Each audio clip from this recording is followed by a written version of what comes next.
Welcome back to the Mofo RC UAF SMP build. So as you can see here, we left off with a pretty full chassis here without electronics and without a body. And so I've decided on this FMS Atlas 6x6 body, and I've been kind of test fitting it forward, backward, up and down, trying to figure out where I want it. But before we go any further with that, I think we should look at what I've done since the last build, which is just a few little minor things. We weren't able to put in the Hot Racing Overdrive transmission because it didn't fit in this orange aluminum case. So I got the 13T, which is 23% overdrive from Nsdrc. So I pulled this axle, got that in there. Everything was working well with that. While I had the axle out, you remember last time this front driver's side was giving me a little issue. The pin was kind of popping out at full lock. So what I did was took one of the O-rings that's typically for the diff and put it on the end of that drive cup portal gear. So that kind of forced the drive cup in, so that keeps it at full lock from the pin from popping out. So that seemed to alleviate it. So really same principle as the diff, just a little shim. I got some Samix 3.5mm brass hexes all around, and that allowed me to take out the little washer I had stacked on the plastic hex to space these wheels off of the portal box.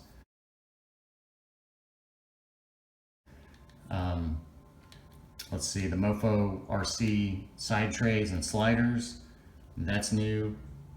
I was going to use the Yeah Racing with the metal sliders and just not use the metal sliders, but I went by Nick's and he had these new side trays and these little stubby kind of flush mount sliders.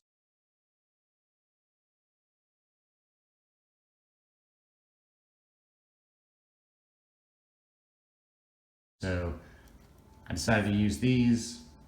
They give no interference here at full lock on the front, so those are going to work out, I think, perfectly. They tuck on real nice and snug, and they sit right there with the frame rail. So those look good. And then you can see here I used some front or some rear shock towers here on the front, and then a Jeep front mount with the nub clipped off. And then I clipped off some of the brace webbing underneath, and I clipped off some length, and that allows these to go in and sit down just perfectly flush. So I'll probably glue that in, but that gives me my magnet base. And then I clipped the top corners of the battery tray because that Power Wagon body is pinched. And so depending if I'm sliding it back or down, that gives me a little more adjustment. So I think that's everything I've done kind of in the interim, and that kind of gets us to starting on electronics. So I've got the little micro 4-channel receiver here that I was waiting on, this FS2A 4-channel. So this is a FlySky, but you have to assemble it yourself. So a good buddy soldered that up and sent me a couple. So that's going to go in and save some space over the 6-channel that's usually in there. What's nice is like the plugs sit on top of this in the footprint, where here plugs would stick up even further. So this is a real space saver. So this is going to go in, and then of course I've got this Nsdrc 7.4 BEC, and it's set up for a 2S balance plug, so that'll work great when I run a 2S battery. But you can see I'm setting it up for 3S as well, so that needs a 3S plug. So I'll need to make some kind of jumper. I've got a couple of ideas, different options, and then I've kind of test fit this. I went ahead and clipped off, as typical, the shrink at the front, so I can bend these wires back and plug and unplug this stuff. So I put in the longer wire here to get over to the receiver. So I'm thinking opposite sides, but that's kind of where we are now. So I think I'm going to jump in and try to get some of this stuff situated here on the side trays and figure out how we're going to do that jumper. But right now we're looking like we've got plenty of clearance to kind of route across, thanks to that stubby little motor, and it's backwards facing, so pretty roomy thus far. So let's jump into it.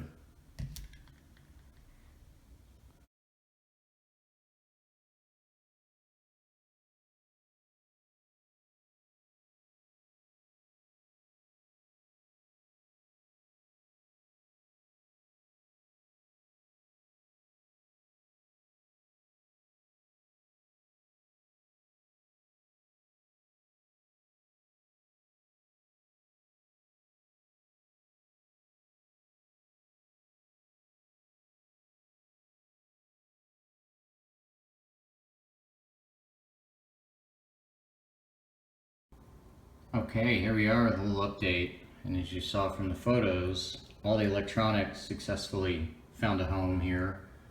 So I employed some strategic use of this trusty double-sided tape, as well as some zip ties for the motor cable, and then the BEC is zip tied the positive wire to the crossbar, the aluminum crossbar, so that keeps everything nice and tidy, away from the motor, away from the battery, plenty of space there. So you can see right now it's set up with 3S pigtail coming off the ESC.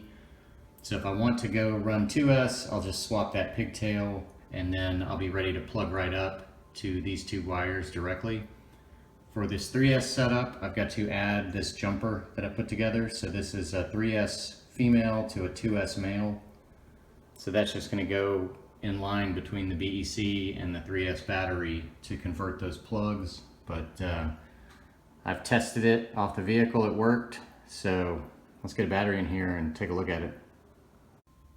Okay, one little thing I wanted to add here real quick was when you wire in this BEC, you've directly powered your receiver. So you can see here I've removed the positive center wire from this cable. So you've got the yellow signal and the black negative only. So you can do that easily, just pry up the tabs and pull out these pins and you can remove that positive wire. But that is because you're plugging in your battery to power that receiver through the BEC, and then you're plugging in your ESC separately to the normal battery plug. So they're each powered independently, but the power that goes through that BEC is amplified greater than that receiver. So that's gonna push that servo a lot quicker and give it more torque. So it's just something to know. You don't wanna cross streams per se. So just remove that power connection that's typically there between those two components, and they're powered separately now. Okay, battery's in, plugged up, everything is working. So you can see I've got the tires taped. Just gonna take a quick look at this Overdrive, this 23% 13T.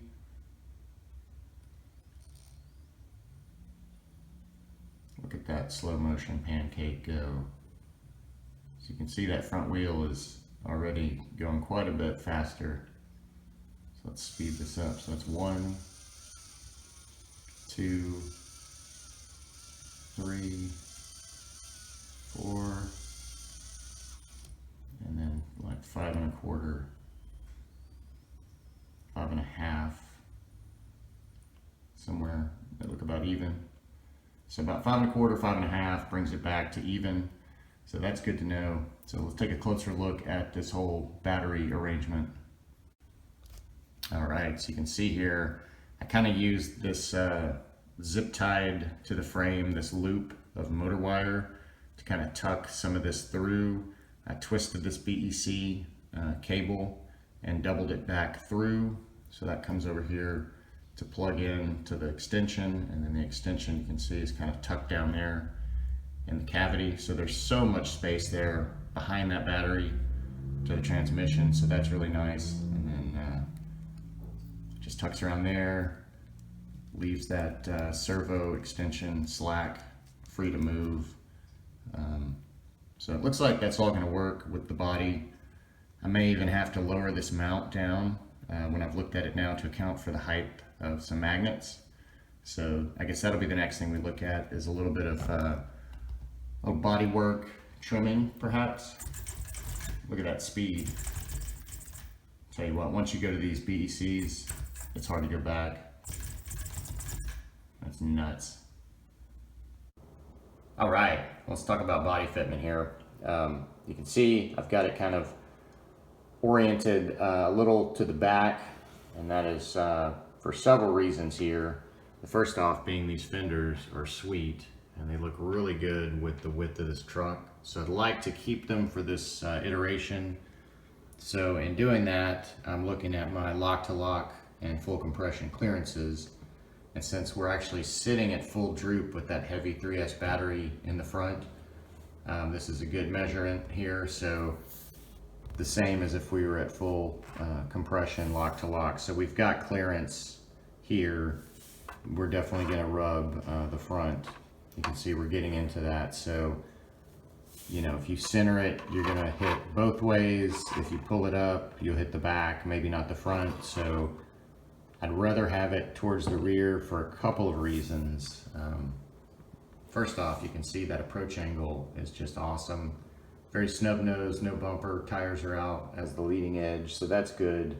And then the back here, I was debating on how to potentially attach this or not attach it or what, and you can see 2 holes are already kind of pre-drilled in this Atlas body, and then you can also see these crossbars have 2 holes that are basically look like in the same spot. So the thought was maybe to slot this body to drop it down on the frame and maybe use a crossbar in that top hole, not tighten it down, attach to the body and use that as a hinge, and then just have maybe magnets up front.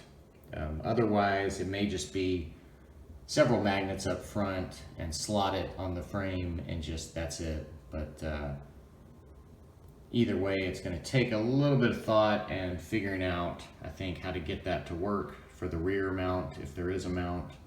And then definitely going to have to cut the corners here, figure out some trim solution for those fenders to make that look right. So I think with that said, we may just stop today here, and I think the next time you see this truck, it's going to be fully painted, body mounted and running, because I think it's going to be some brainstorming, and of course painting is always time intensive, at least for me, masking, and I guess the other issue is I have not figured out my paint scheme. I've got colors, but I'm kind of waffling on how I want to do things, so it may take a little sketching on that to actually figure out a final design. But anyways, as always, I appreciate you coming along for this segment of the build. I hope you learned something. I definitely try to be informative as possible without showing you every screw being turned. But anyways, thanks for watching and stay tuned for the final reveal build segment on this guy.